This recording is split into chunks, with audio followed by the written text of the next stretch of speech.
क्या मृत्यु के बाद पति पत्नी का रिश्ता खत्म हो जाता है? गरुड़ पुराण का रहस्य। जय श्री हरि विष्णु। मित्रों, जब दो लोग अग्नि को छासी मानकर साथ फेरे लेते हैं तो वे वचन देते हैं 7 जन्मों तक साथ निभाने का। उस समय हर पति पत्नी के मन में यही विश्वास होता है कि यह साथ कभी नहीं टूटेगा। सुख में भी साथ, दुख में भी साथ और मृत्यु के बाद भी साथ। लेकिन क्या सच में ऐसा होता है? जरा शमशान घाट की उस जलती हुई चिता की कल्पना कीजिए।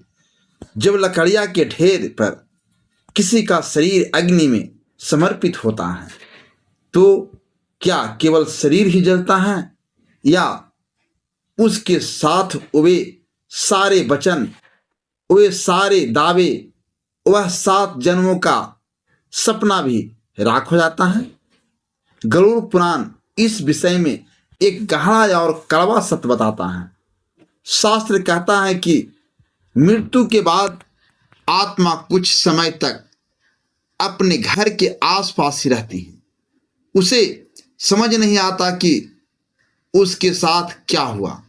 वह अपने जीवन साथी को रोते बिलखते देखती हैं, उसे छूना चाहती हैं, उसके आंसू पोंछना चाहती हैं, पर उसके हाथ हवा में ही रह जाते हैं।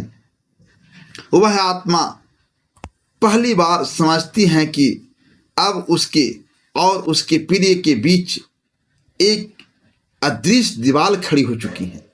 गरुड़ पुराण के अनुसार कुछ दिनों तक आत्मा अपने घर, अपने कमरे, अपने बिस्तर के पास भटकती रहती है। जब परिवारजन पिंडदान और अंतिम संस्कार की विधियां करते हैं तो वह केवल एक रस्म नहीं होती, वह आत्मा को दिया गया संदेश होता है कि अब तुम्हारा यहाँ का संबंध पूर्ण हुआ। अब तुम अपने आगे की यात्रा पर बढ़ो। यहीं से समझ में आता है त्राणोबंध का सिद्धांत, कर्मों का लेन देन। पति पत्नी का मिलन केवल प्रेम का परिणाम नहीं होता, वह पिछले जन्मों के अधूरे हिसाब का परिणाम भी होता है। जैसे बैंक का कर्ज चुकाने तक आपका और बैंक का रिश्ता बना रहता है, वैसे ही कर्मों का कर्ज चुकाने तक आत्माएं एक दूसरे से बंधी रहती हैं। जिस दिन वह कर्म खाता शून्य हो जाता है उसी दिन मृत्यु का द्वार खुल जाता है। शास्त्र कहते हैं मृत्यु बीमारी या दुर्घटना से नहीं आती, वह तब आती है जब इस जन्म का कर्म संबंध समाप्त हो जाता है। मृत्यु के बाद न कोई पति रहता है न कोई पत्नी, आत्मा न स्त्री होती है न पुरुष। ये सब पहचानने केवल शरीर के साथ जुड़ी होती हैं। जब शरीर ही अग्नि में समर्पित हो गया तो पति या पत्नी का लेवल भी उसी में जल गया। तो फिर 7 जन्मों का साथ क्या है? यह कोई गारंटी नहीं कि अगले जन्म में वही व्यक्ति फिर आपका जीवन साथी बनेगा। यदि मोह या कर्म का बंधन अधूरा रह गया तो आत्माएं फिर मिलेगी, पर रूप बदल जाएगा।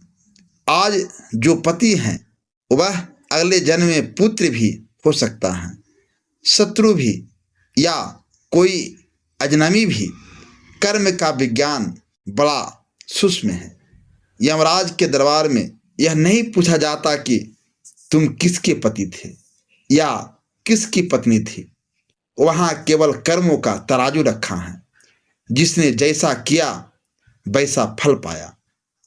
यदि एक ने पुण्य किया और दूसरे ने पाप तो दोनों के मार्ग अलग अलग हो जाते हैं। यही कारण है कि अत्यधिक मोह को शास्त्रों में बाधा माना गया है। जब हम मृत व्यक्ति के लिए अत्यधिक रोते हैं, उसे पकड़कर बैठ जाते हैं, कहते हैं तुम मुझे छोड़कर क्यों चले गए, तो हमारी भावनाएं उस आत्मा को आगे बढ़ने से रोकती है। गरुड़ पुराण में बैतरणी नदी का वर्णन है। कहा गया है कि अपनों के अत्यधिक आंसू उस नदी को और उफान दे देते हैं, जिससे आत्मा की यात्रा कठिन हो जाती है।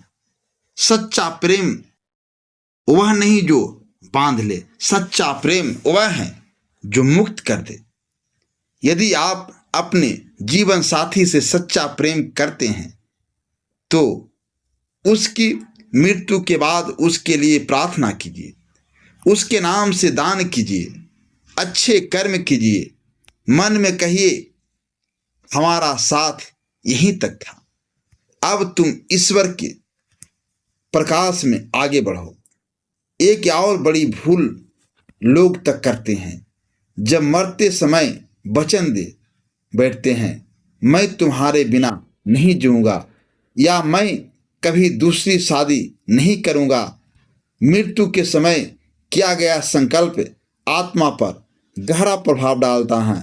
इससे वह आत्मा मोह में बन सकती हैं और दोनों के लिए कष्ट का कारण बन सकती है। इस ज्ञान का अर्थ यह नहीं कि प्रेम छोड़ दिया जाए, इसका अर्थ है प्रेम को शुद्ध बनाया जाए। जब आप जानते हैं कि यह साथ सीमित समय के लिए है तो आप अहंकार छोड़ देते हैं। आप छोटी छोटी बातों पर झगड़ना बंद कर देते हैं। आप हर दिन को अंतिम दिन समझकर जीते हैं। जरा सोचिए, जिस व्यक्ति पर आप आज क्रोध कर रहे हैं वह कल एक मुट्ठी राख बन सकता है। क्या तब भी यह क्रोध मायने रखेगा? इस संसार के सभी रिश्ते शरीर के साथ हैं। शरीर बदलेगा, रिश्ते बदलेंगे, एक ही रिश्ता है जो कभी नहीं टूटता, आत्मा और परमात्मा का। वही सच्चा साथी है जो जन्म मृत्यु से परे हैं। इसलिए अपने दायित्व जीवन को पूरी निष्ठा से निभाइए, एक दूसरे का सम्मान कीजिए, क्षमा करना सीखिए, लेकिन मन में यह भी जानिए कि यह साथ ईश्वर की अमानत है। जब तक है तब तक प्रेम से निभाइए। मृत्यु कोई शत्रु नहीं, वह केवल पुराने वस्त्र बदलने का अवसर है। आज रात जब आप अपने जीवन साथी को देखें तो एक बार मन ही मन धन्यवाद कहिए, क्योंकि कौन जानता है कल का सूरज दोनों को साथ देखने का अवसर दे या नहीं। जो भी कहना है आज कह दीजिए, जो भी प्रेम जताना है अभी जता दीजिए, क्योंकि मृत्यु के बाद न संबंध रहता है न अवसर, केवल कर्म साथ जाते हैं।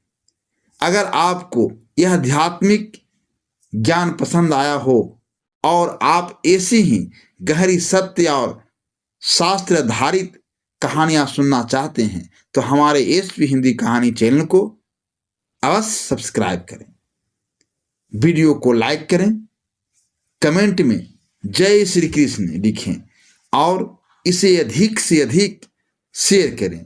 राधे राधे मित्रों।